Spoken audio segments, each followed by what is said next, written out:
Assalamualaikum warahmatullahi wabarakatuh. Setiap muslim wajib memiliki tujuan hidup.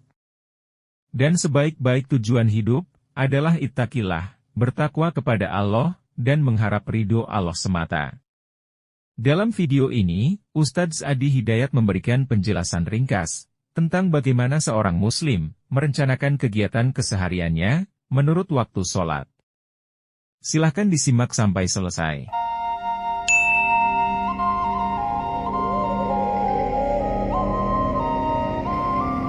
Konstruksi penempatan itu sebagai bagian dari rencana strategis itu dimulai dengan nama-nama waktu sholat.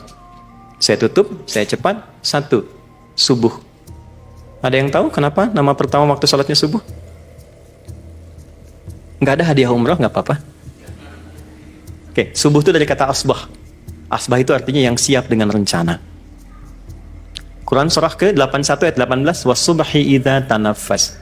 Bersamaan dengan tibanya waktu subuh, dengan nafas yang kau keluarkan, masuk dan keluar itu, belajarlah dari tumbuhan yang sudah punya rencana mengeluarkan kebaikan dengan oksigen.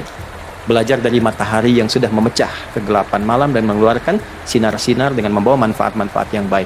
Maka setidaknya, kalau orang Arab tanya kaifa asbahtum, bukan hanya kayak bagaimana kabarmu pagi ini, tapi maksudnya, engkau punya rencana apa yang akan dieksekusi di hari ini sampai engkau tidur lagi. Kenapa waktu sholat pertama disebut subuh? Memberi kesan orang Islam itu nggak boleh bangun tidur tidak punya rencana prioritas yang jelas. Jadi nggak ada ceritanya begini, jam 7 nanti apa ya, jam 8 gimana ya, tidak, Anda susun jam 7 mau ngapain, jam 8 di mana, ada rumusan pekerjaan apa, mana yang paling prioritas, mitigasikan ya, sehingga putusan keluar kapan, diselesaikan kapan, itulah subuh. Nah, sebelum dijalani datang kepada Tuhan lewat sholat. Di sujud kita minta supaya diberi kemudahan, diberikan petunjuk, diberikan kelapangan. Itulah sebabnya kenapa ada sholat subuh. Jadi malamnya direncanakan, setelah evaluasi kita istighfar, siapkan rencana besok. Ya, Quran surah ke-94 di 2 ayat terakhir, fa idza faraghta fansab. Kalau mau tidur, evaluasi dulu yang sebelumnya.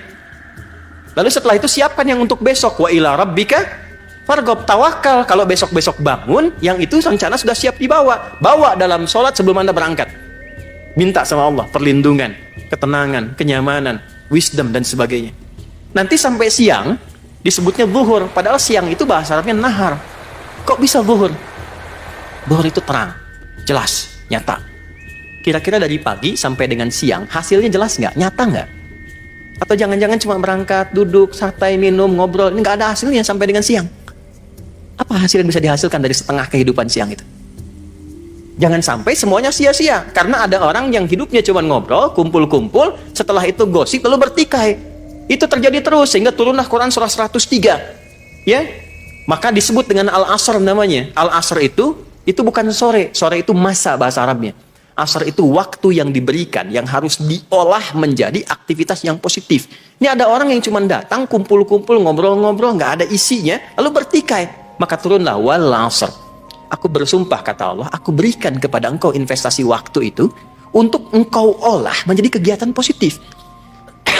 Innal insana, sungguh manusia yang beraktivitas itu lafi khusr, akan cenderung berada dalam kerugian kalau tidak mampu mengolah apa yang aku berikan kepadanya menjadi kegiatan-kegiatan positif. Illal ladzina amanu, kecuali orang beriman. Orang beriman itu, apa ciri utamanya? Wa amilus shalihat. Imannya mendorong dia pada semua kegiatan-kegiatan positif yang bernilai baik. Dari boleh memandang, berbicara, mendengar, sampai terakhir membuat putusan-putusan yang baik. Jadi kalau Bapak Ibu mengaku beriman, maka iman itu akan bekerja ketika Anda menunaikan profesi Anda. Nggak akan ditemukan isu integritas dan selalu punya prioritas dalam berkehidupan. Setelah itu maghrib itu gurub, tenggelam. Anda sekarir sehebat apapun, pada akhirnya akan muncul masa-masa di akhirnya. Sehingga muncul isya. Ada asya, ada isya. Asya itu masih sibuk kayak gini sekarang. Aktivitas. Fatahnya masih di atas. Ini saya jurusan utamanya di bahasa Arab untuk mendalami bahasa Quran. Ya, jadi dan disertasi saya yang terakhir ini yang saya tulis, itu menganalisis bahasa Al-Quran 30 juz. Ya, dengan kedalaman di dalamnya. Ya, ini yang paling menarik itu. Jadi yang paling hebat menarik di bahasa Arab itu harokat pun punya artinya. Jadi kalau di atas itu masih terbuka. Kalau turun ke bawah itu sudah mengecil dan hilang. Asya itu sibuk, masih beraktivitas. Isya hilang kesibukan karena habis. Sesibuk apapun aktivitas Anda, pada akhirnya kita akan selesai. Mata terpejam, kemudian tertidur, dan yang kita bawa dalam tidur kita adalah kenangan dan legasi-legasi yang kita hasilkan selama kita beraktivitas tadi.